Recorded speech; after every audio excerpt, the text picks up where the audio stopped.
तक्षशिला में कुलपति की बातों पर विचार करते हुए आचार्य श्वेतांक बोले, अगर मेरी निष्पक्षता पर कुलपति महोदय को विश्वास है तो मैं भी तैयार हूं, लेकिन क्या मैं जान सकता हूं कि वो सेवक कौन है?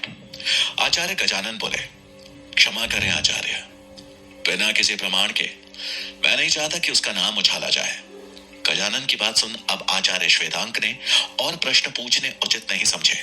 उनकी चुप्पी देख कुलपति बोले, तो ठीक है, आप दोनों अपनी जांच प्रक्रिया आरंभ कर सकते हैं, परंतु ध्यान रहे, इस प्रक्रिया के पूरी हो जाने तक उस सेवक को किसी प्रकार का कष्ट या क्षति न हो। उसके दोषी पाए जाने पर ही उसके दंड पर विचार होगा। आचार्य गजानन ने विनम्रता पूर्वक कहा, जी महोदय, ऐसा ही होगा। दोनों ने कुलपति को नमन किया और कक्ष से बाहर निकल आए। आचार्य गजानन के मुख पर एक कुटिल मुस्कान थी। उन्होंने मन ही मन कहा, कष्ट और क्षति का एहसास तो अब चाणक्य को होने वाला है। वही मगध में मंत्री शंभुनाथ के घर के बाहर सैनिकों का पहरा लगा हुआ था, जहां सेनापति भुजंग स्वयं भी मौजूद थे। उन्होंने एक सैनिक को शंभुनाथ के घर से बाहर न निकलने का कारण पूछने का आदेश दिया था।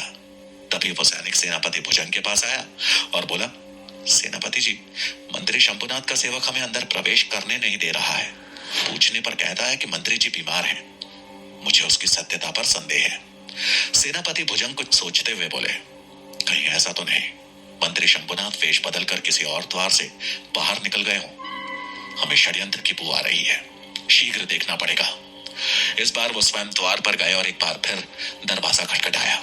तभी सेवक ने दरवाजा खोला और बगैर देखे ही अपनी बात दोहराई, अरे कितनी बार कहा मंत्री जी बीमार हैं, किसी को भी अंदर आने की आज्ञा नहीं है। लेकिन फिर उसकी नजर जैसे ही सेनापति भुजंग पर गई तो वो सहम गया। उसने भुजंग को नमन किया। सेनापति भुजंग ने उसे देख कठोर स्वर में कहा, हमें जांचना है कि मंत्री जी सकुशल तो हैं।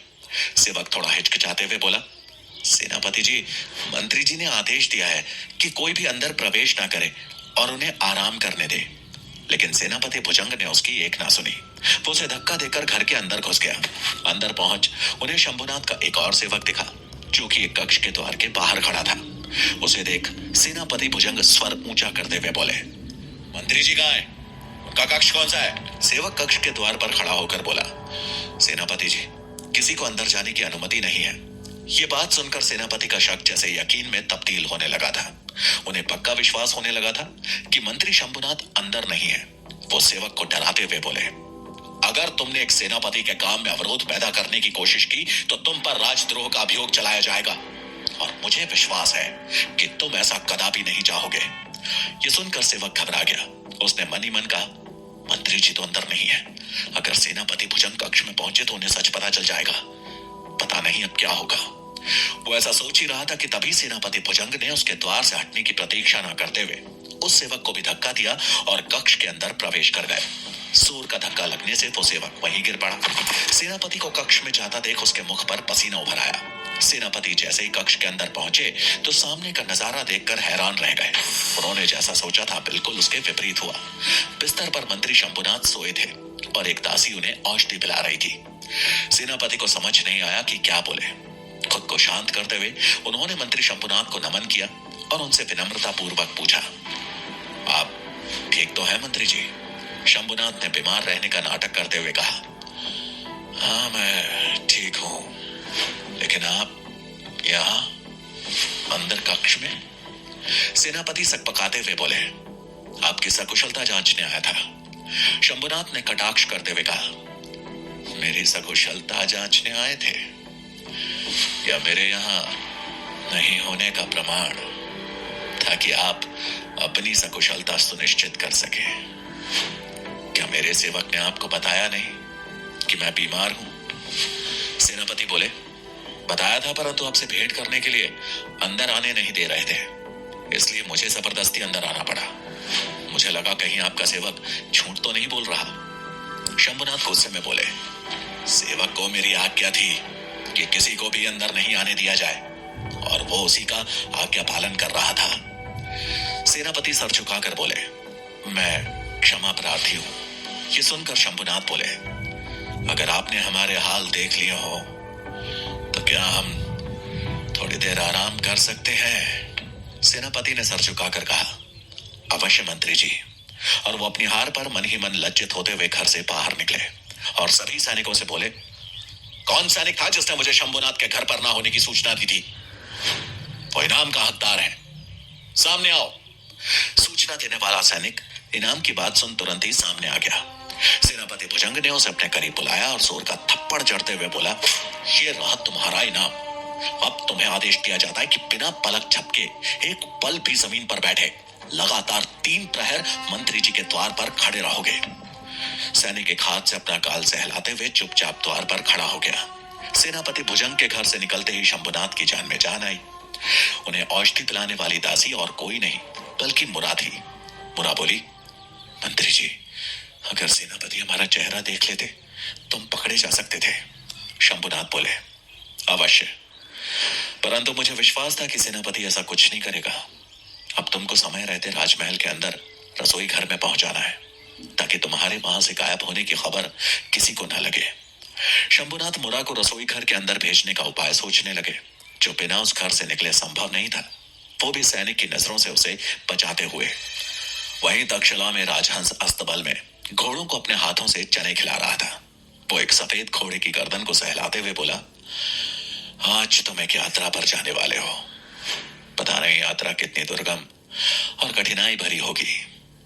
रास्ते में तुम्हारे पौष्टिक भोजन का प्रबंध हो पाए या नहीं, इसलिए जितना भोजन करना है अभी कर लो, ठीक है? घोड़े ने भी हिनहिना कर जैसे उसकी बातों पर अपनी सहमति जताई। राजहंस हंसते हुए बोला, हाँ मुझे पता है, तुम मेरी बात नहीं टालोगे। ऐसा बोलते हुए उसने दोनों घोड़े की लगाम कसी और उस पर काठी चढ़ाई। अब वो यात्रा पर जाने के लिए पूरी तरह से तैयार था। तभी उसने पीछे से आचार्य गजानन को आते हुए देखा। उनके साथ में आचार्य श्वेतांक भी थे। राजहंस सर झुकाकर बोला, प्रणाम आचार्य। दोनों घोड़े यात्रा के लिए बिल्कुल तैयार हैं। आचार्य गजानन घोड़े को देखकर बोले, अप्रतिम, हम भी इसकी सवारी के लिए व्याकुल हैं। क्यों आचार्य श्वेतांक? आचार्य श्वेतांक सिर्फ मुस्कुरा दिए। राजहंस दोनों घोड़ों को अस्तबल से खोलकर खुले में लाया। आचार्य गजानन और आचार्य श्वेतांक दोनों ही घोड़े पर सवार हो गए। राजहंस ने जिज्ञासावश पूछा, आचार्य आप सब किस यात्रा पर जा रहे हैं? आचार्य गजानन ने पल भर के लिए सोचा और फिर बोले, यहीं पास के गांव में एक महत्वपूर्ण कार्य हेतु जा रहा हूं, शीघ्र लौट आऊंगा। इतना बोलकर उन्होंने घोड़े की लगाम को खींचा और आचार्य श्वेतांक के साथ आगे बढ़ गए। राजहंस को आचार्य गजानन का जवाब अटपटा सा लगा। उसने मन ही मन कहा, पास के गांव में? तक्षशिला में पढ़ाई के अलावा भी और क्या महत्वपूर्ण कार्य हो सकते हैं आचार्य गजानन के लिए? कुछ तो है जो वो बताना नहीं चाह रहे हैं। मुझे आचार्य चाणक्य को सूचित करना चाहिए। वो तुरंत ही भागते हुए आचार्य चाणक्य के कक्ष में पहुंचा। आचार्य चाणक्य कक्ष से निकलने की तैयारी कर रहे थे। अभी कुछ समय बाद ही उनकी अर्थशास्त्र की कक्षा आरंभ होने वाली थी। राजहंस को भागते हुए कक्ष में प्रवेश करता देख आचार्य चाणक्य बोले, तुम्हारे मुख पर चिंता की लकीरें? क्या हुआ राजहंस? राजहंस बोला, आचार्य बात ही कुछ ऐसी है। आचार्य गजानन और आचार्य श्वेतांक पास के गांव की तरफ बढ़ रहे हैं। कहीं उस गांव से आपका कोई संबंध तो नहीं? चाणक्य मन ही मन बोले, कहीं वो सुकन्या के गांव की तरफ तो नहीं बढ़ रहे?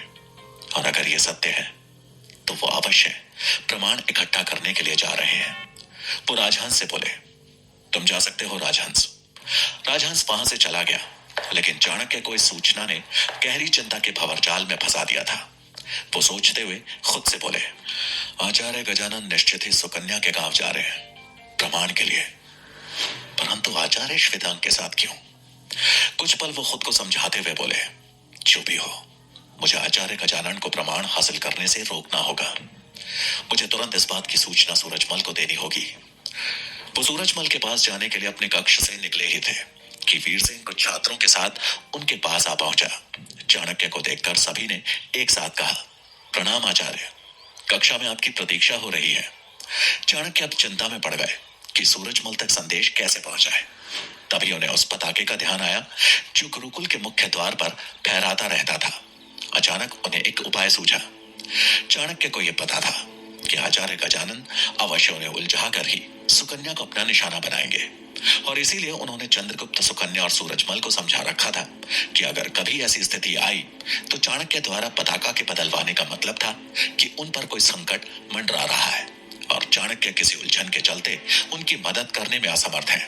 और इस समय उन सबको पता था कि संकट सुकन्या पर है। उन्होंने मन ही मन कहा, अगर सुकन्या या सूरजमल ने उस पताके को बदलते देख लिया तो उन्हें मेरा संकेत समझ आ जाएगा। चाणक्य को चिंतित मुद्रा में देखकर वीरसेन समझ गया कि आचार्य गजानन ने अपनी योजना आरंभ कर दी है और संभवतः आचार्य चाणक्य को उनकी योजना का आभास हो चुका है, इसीलिए वो इतने चिंतित हैं। फिर भी उसने अनजान बनते हुए कहा, आचार्य, आप किसी चिंता में खोए हैं? क्या हम आपकी कुछ मदद कर सकते हैं? चाणक्य बस इसी इंतजार में थे। उन्होंने कहा, हाँ पुत्र, मैं चिंतित हूं क्योंकि तक्षशिला के मुख्य द्वार का पताका अभी तक बदला नहीं गया। मैंने ये काम पताका बदलने वाले कर्मचारी को सौंपा था, लेकिन मुझे लगता है वो ये कार्य करना भूल गया होगा। अभी तक द्वार पर पुराना ध्वज ही लहरा रहा है। वीरसेन हैरान होकर मन ही मन बोला, हमने तो सोचा था इन्हें आचार्य गजानन की योजना की चिंता होगी, लेकिन इन्हें तो पताका की चिंता हो रही है। हो सकता है इन तक अभी सूचना नहीं पहुंची होगी। वो आचार्य चाणक्य से बोला, आचार्य, हम कक्षा के बाद या फिर कल बदल देंगे उस पताका को। चाणक्य बोले, नहीं पुत्र, संध्या बेला के बाद पताका नहीं बदली जाती और कल से ग्रहों की दिशा बदल रही है, जो अगले कुछ दिनों के लिए अशुभ संकेत है। इसलिए वो पताका आज और अभी बदलनी होगी। वीरसेन कुछ सोचकर बोला, आचार्य, आप चिंतित ना हो, मैं आपका संदेश पताका बदलने वाले कर्मचारी तक पहुंचा देता। ऐसा कह वीरसेन खुशी खुशी पताका बदलवाने के लिए निकल गया और चाणक्य कक्षा की ओर बढ़ गए। कुछ ही देर में चाणक्य के आदेश पर कर्मचारी ने पताका बदलनी शुरू कर दी। पताका बड़ी होने के चलते उसे बदलने में समय लगता था। पताका इतनी ऊंचाई पर थी कि तक्षशिला के किसी भी कोने से उस पर साफ नजर पड़ती थी। इधर सूरजमल धनुष और तरकश ले अभ्यास करने जा ही रहा था कि उसकी नजर तक्षशिला के द्वार पर बदलते हुए ध्वज पर पड़ी। ये देखते ही सूरजमल को समझ आ गया कि सुकन्या पर संकट का आगाज हो चुका है। वो तुरंत सेवक कक्ष की ओर भागा, क्योंकि उन्हें आचार्य गजानन को सुकन्या के गांव जाने से किसी भी हाल में रोकना था। इधर कक्षा में चाणक्य और चंद्रगुप्त की नजर जब उस पताका पर पड़ी तो चंद्रगुप्त समझ चुका था कि इसका क्या संकेत है। अब उसकी चिंता बढ़ गई थी, लेकिन उसने उस भाव को अपने मुख पर उजागर नहीं होने दिया। चाणक्य ने शिक्षा तो प्रारंभ कर दी थी, लेकिन उनका मन मस्तिष्क सुकन्या और सूरजमल की चिंताओं से घिरा था। जहां तक्षशिला में सुकन्या के लिए मुश्किल घड़ी शुरू हो चुकी थी, वहीं मगध में रक्षा मंत्री शक्टार की मुश्किलें अब शायद समाप्त होने वाली थी। कारागृह में बंद रक्षा मंत्री शक्टार एक बंद कोठरी के भीतर तेज कदमों से इधर उधर टहल रहे थे। उनके मुख पर बेचैनी साफ दिख रही थी। तभी उनकी कोठरी का द्वार खुला और मंत्री शंभुनाथ ने एक सैनिक के साथ वहां प्रवेश किया। शंभुनाथ को देख शक्टार के बेचैन चेहरे पर प्रसन्नता छा गई। वहीं शंभुनाथ के चेहरे पे भी जीत की मुस्कान साफ दिखाई पड़ रही थी। उनका चेहरा देखकर कोई भी बता सकता था कि वो शक्टार के लिए कोई अच्छी सूचना लेकर आए हैं। शंभुनाथ ने सैनिक की तरफ देखकर कहा, हमें मंत्री शक्टार से अकेले में कुछ बात करनी है, हमें एकांत चाहिए। सैनिक ने हाँ में सर हिलाया और वहां से बाहर चला गया। उनके जाते ही शंभुनाथ ने शक्टार के गले मिलकर उनका अभिवादन किया और दोनों वहां पर बनी एक पत्थर की दरख्त पर बैठ गए। एक दूसरे का कुशल क्षेम जानने के बाद शक्टार शंभुनाथ से बोले, इतने लंबे समय बाद कैसे आना हुआ? आजकल कहाँ व्यस्त थे? शंभुनाथ बोले, अमात्य ने हर जगह अपने गुप्तचर फैला रखे हैं, कहीं भी आना जाना आसान नहीं रहा। मैं तो आपसे बहुत पहले ही मिलने आना चाहता था, लेकिन इस बीच एक दुखियारी दासी ने मुझसे मदद मांगी तो मैं उसे मना नहीं कर पाया। बेचारी के पुत्र को उसके रिश्तेदारों ने बेच दिया, उसी की तलाश कर रहा हूं। शक्टार जानते थे कि शंभुनाथ बहुत ही दयालु व्यक्ति हैं। उनसे किसी का दुख देखा नहीं जाता, चाहे वो कोई अमीर व्यक्ति हो या साधारण दासी। शक्टार बोले, कुछ पता चला उसके पुत्र का? शंभुनाथ बोले, अभी नहीं, लेकिन बहुत जल्दी पता चल जाएगा। शक्टार बोले, मुझे आप पर विश्वास है कि आप बहुत जल्दी ही उसके पुत्र का पता लगा लेंगे और साथ ही मुझे निर्दोष साबित करने के लिए जल्दी सबूत भी ढूंढ लेंगे। शक्टार की बात सुनकर शंभुनाथ के मुखमंडल पर एक चमक आ गई और वो बोले, आपको जानकर प्रसन्नता होगी कि हमने आपको निर्दोष साबित करने वाले सबूत ढूंढ लिए हैं। कल महाराज धनानंद देशाटन से वापस आने वाले हैं। और फिर भरी सभा में मैं उनके सामने आपकी बेगुनाही साबित कर दूंगा। शक्तार उत्साहित स्वर में बोले, क्या आप सत्य कह रहे हैं? लेकिन कैसे? अपने चेहरे पे एक हल्की मुस्कान लाते हुए शंभुनाथ बोले, मैंने उस दस्तकार को ढूंढ लिया है जिसके माध्यम से अमात्य ने झूठी यूनानी मोहर बनवाकर उस पत्र का निर्माण किया था। अब अमात्य का खेल खत्म। शक्तार ने यह सुना तो उन्हें अपने कानों पर विश्वास नहीं हुआ।